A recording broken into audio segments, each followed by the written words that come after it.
Tomorrow is election day in Northampton. It's Tuesday, and there's an override vote. So if you're registered to vote, by all means, register your thoughts by voting, taking advantage of your right as an American citizen. Hell, By gum? 85% of, supposedly 85% of qualified voters in Iran voted. For crying out loud, we can do better than that. Mm-hmm. Anyway, so that's happening. But also, we'll check in with Bob Flaherty, who's going to be working the polls. He's over there at the Daily Hampshire Gazette. That really sounds so wrong. Be checking the polls? Working the polls. Working the polls? He's a dancer over at the Castaway. He's your private dancer. Tiny dancer. Oh, we're straying way afield here. Jazz and I are both a little punchy. It's a long Monday. Jazz has been working since 2 o'clock in the morning or something. Mm-hmm. Look, see, she's at 1,000-yard stare.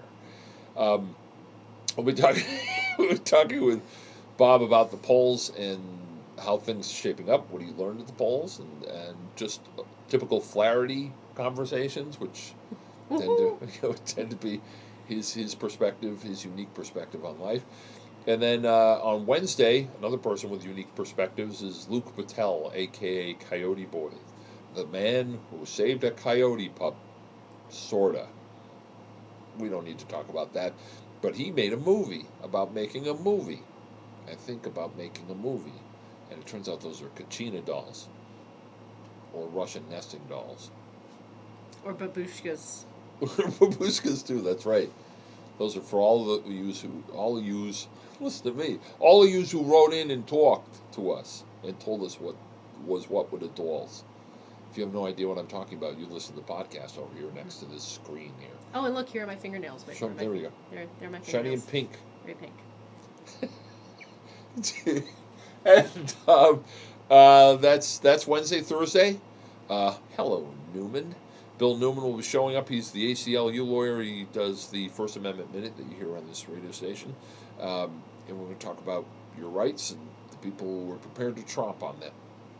Friday, Phil Corman is going to connect the dots for us on buying local. We're going to talk to a local farmer who supplies a local brewer who there in turn supplies a local store with his product. And we'll talk to the people from People's Pint, Dave Shear from, I forgot his farm, but then, and also Rich Cooper from Cooper's Corner and State Street.